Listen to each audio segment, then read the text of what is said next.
Hello and welcome back. And that's right, today I want to talk about the ever so slightly eggy topic of the UniFi surcharge. Now, you may have been looking at any one of a number of different Ubiquiti UniFi devices over the past few months, and while checking the compatibility, checking the specs, working out if this thing you're going to buy is right for you, you've gone up to the price tag, and underneath it you've noticed a little line there saying surcharge.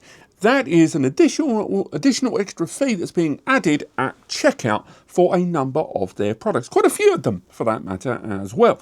And this appeared a few months ago, and you would be forgiven, I hope, for not noticing it. I'm saying that because I never noticed it. When I did a video recently on this, it was the UniFi Cloud Gateway Fiber 1 year later. I didn't include that point. One of the points I made, and which a number of you raised in the comments, was I talked about the price tag of this device was still maintained despite the hardware. And so many of you took to the comments to tell me just how thick I am. Cheers for that. Now, the reason I didn't spot it was twofold. Number one, of course, was it was a 1 year later, and that was a script for the video that I'd made way back in March, April. And I didn't get round to putting the whole thing together until a few months later, when eventually the video went out. But also because I wasn't looking for UniFi products. And unless you're looking for it, you're never going to know, because UniFi didn't make the loudest noise about this. Now, I'm going to go full disclosure on this. That is probably one of the few negative things I'm going to say about UniFi to do with this surcharge. Now, before you jump down my throat and say, oh, who will feel sorry for the billion-dollar corporation? I've got to say, I genuinely feel TLDR, they have approached this subject better than almost every other brand I talk about on the channel. And in this video, I'm going to explain why. I do think a lot of people sort of logically see why this surcharge has existed, but it's the way it has rolled out. I would argue UniFi could have perhaps made a bit more noise early doors than they did. But right now, in August 2026, when I compare the way Ubiquiti has approached this matter, they have definitely done it better than most. Now, if you've come to this video just because you want to know if something that you've quoted up a few months ago is suddenly going to get a bit of a little price increase there, hopefully on screen right now you can see the full list of products as of July 2026. This is when this product list was put together, of which products have got the surcharge and just what that surcharge actually is. And one of the things you probably notice while we're scrolling past there on screen is it's not actually a fixed percentage. Some products that could be exactly the same price, such as APs or certain integrations that are $99, have actually got a slightly different surcharge increase. It's not a blanket one across all products. That's one of the first things I really like about this, because UniFi could have gone, we're upping everything 5% and everyone can go home. But they didn't. This surcharge is definitely one that has been nailed to different product sizes and scales based on their hardware, which, let's face it, is what this surcharge is about. Breaking this down by category, we can see that cloud gateways and routers start at around a $10 surcharge up to $276, but obviously that is scaling from an entry-level gateway all the way up to the Enterprise Fortress Core. When it comes to APs, some of the Wi-Fi 5 stuff, the oldest generation bits and bobs, have just got a $3 surcharge. But if you go all the way up to things like the Wi-Fi 7 enabled Audience AP, the E7 Audience, that gets an increase of $157. Switches aren't unaffected either, with the Flex 2.5 gig mini switch just $3 increase, which is still 6.1% of the overall price tag there, to the highest, such as the Campus Core, the ECS, get an increase of 7.9% at $394. Obviously, NAS devices, you'll be unsurprised to hear, are some of the highest affected, but we will come back round to that in a moment. But for those of you that think some accessories like cameras and VoIP technology won't be affected, there is increases there, starting at around 6.1% and going up to 11.2%. So there's no doubt going to be some of you that says this is just complicated as hell. Why can't it just be the same percentage? And Although that would make sense, much like when you go to the US and you buy something and then you can't see the tax and then they add the tax on afterwards and you can't just put the tax at the front. Why don't you do that? It's so easy. Just do it at the beginning. I know it's a state-by-state basis, but seriously, it's annoying when you're an outsider. I think I've got off track. But if they did do that increase, say they put it at 2% for every single product, just an arbitrary figure I'm picking out of the air here, it won't be indicative of the hardware that's inside. Now, probably one of the biggest impacted items is RAM. Yes, storage is a factor, and different devices right the way through, by the way, to some of their camera devices and NVRs, right the way up, of course, to some of their larger integrations and server stuff do have a base level storage for the operating system. But a lot of those are taking advantage of small areas of flash or eMMC module. It's not until you get onto some of the more enterprise, more aggressive devices when they move over the operating system onto an M.2 inside, much like in the case of the eNAS.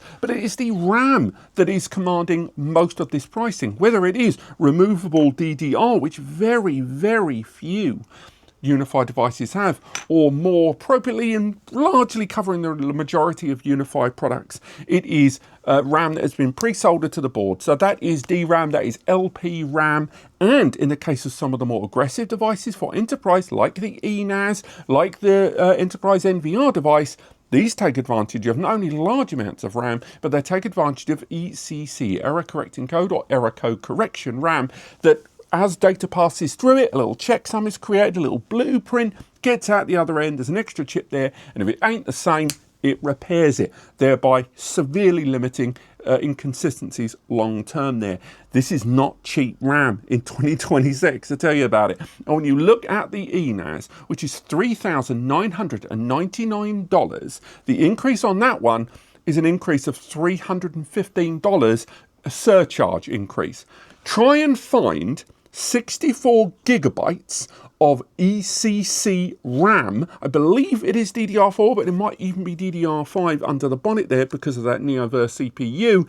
Try and find that amount of memory in that profile for $315. It is near impossible without getting used or real old shonky RAM.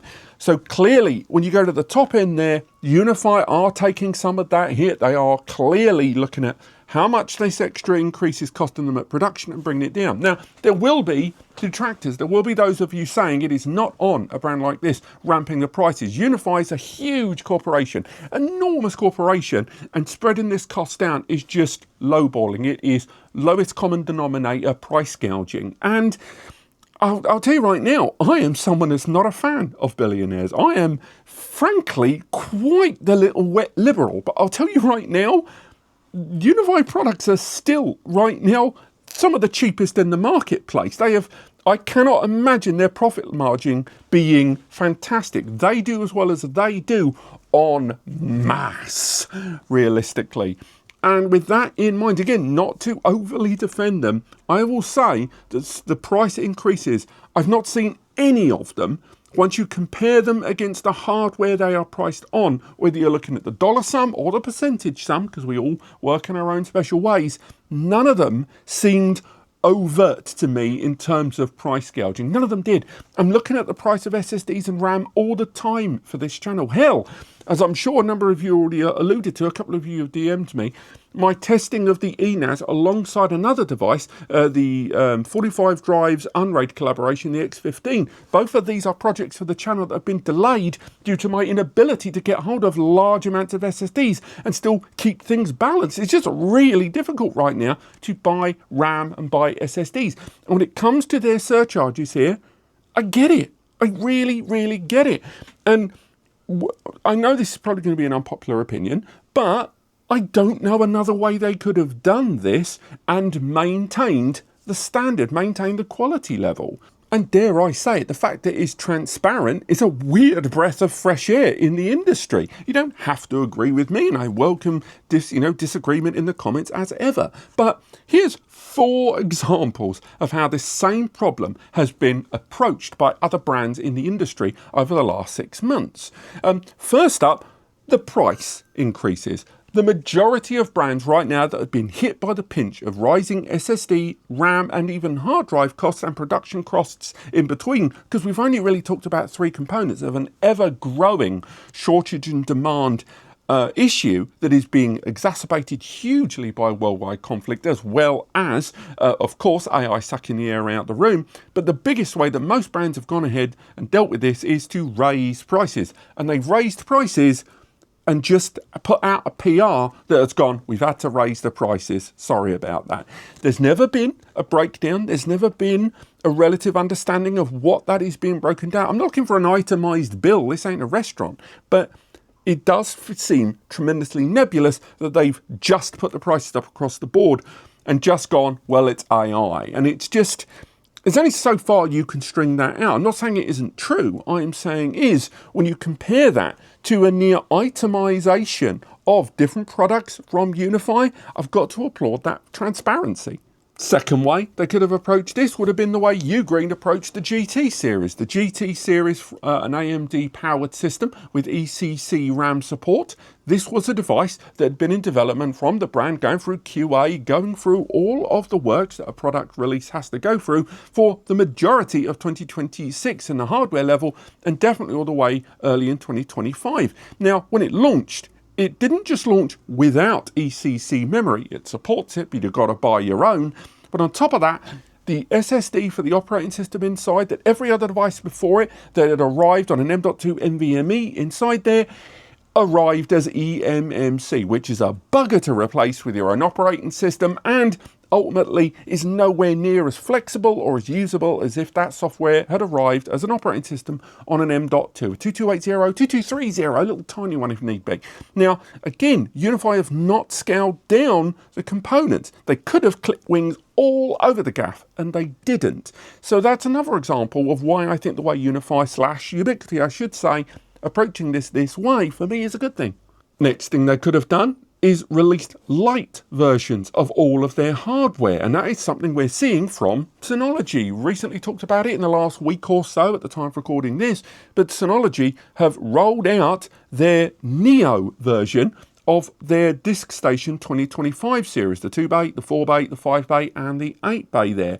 They have scaled back in the case of the 5-bay and the 8-bay from 8 gig down to 4 gig of RAM, but they've also removed all of the ECC RAM, even though they spent ages championing that is the very reason to go for these systems, and now rolling out with non-ECC. So either halving the memory in some cases and just completely removing ECC memory at all. But the worst bit was it maintained the standard price because the other one had been raised up. That is some bait and switch stuff that did not go down well. I'm not suggesting the Neo series is inherently bad, because if you're not going to use ECC, you don't know what you're going to miss out on anyway. But it was just this being promoted as this big positive when they really should have said it's because costs are too high. They said to make a more economical version for our buyers. But again, it's, to me, scaling these things back just complicates things, and if you are someone that doesn't understand the brand or followed these brands for the longest time, you don't realise potentially what you're missing out on, or worse still, that you are buying a device based on reviews and word of mouth that you've heard about for the longest time, but yet the device you get is this new pared back version, this light version. So again, I'm really glad UniFi didn't just start rolling out a number of their solutions with Neo or Light on the end there. They've just stuck to their guns and gone with the Surcharge. And the fourth thing they could have done, they could have just kept the price as is. I know several brands that are doing that right now, and I'm not going to name them in this part of the video because it would be tremendously unfair given what I'm about to say. But they could have just maintained all the pricing and took the hit. We don't know how long different brands actually kept that up until they realized it was reaching a critical point, because it isn't just about production. Productions, a lot of these products, they're not overnight. Lots of products are all put up, all stocked up, ready for the launch. But if people aren't buying, because let's face it, it ain't just about these products, it's about everything else from milk and eggs to the hard drives we put in these bloody things, people are buying less. So that means they've already produced production at a certain forecast, which may well have been tremendously undercut. Now, maybe at the end of the year, we'll start seeing clearance as they need to recoup some of those losses. But UniFi could have just maintained the price and took the hit. But that money has to come from somewhere in the long term for the whole, we buy all this stuff to sell this stuff to put this money back in the business. And I can think of 2 Chinese NAS players right now that are basically on their way out because of this very thing. And I'm not going to say who they are. They know who they are. But UniFi would have to take that money from somewhere else, whether it is product development, whether it is support, whether it is, oh, we better fire some staff, get in some AI, and then save some life. That money would have to come from somewhere. And if I have to choose between the stability of my products long term and pay a surcharge that is effectively, but not quite itemized, I'm going to pick that, frankly. But those are just 4 ways in which other brands, other complete industries have approached this rising cost of hard drives, SSD and RAM. And I like the way they've approached this. It's not perfect. I think the rollout of it could have been noisier. But apart from that, I'm just not going to fault it. Again, this isn't me defending the upper echelons of billionaires.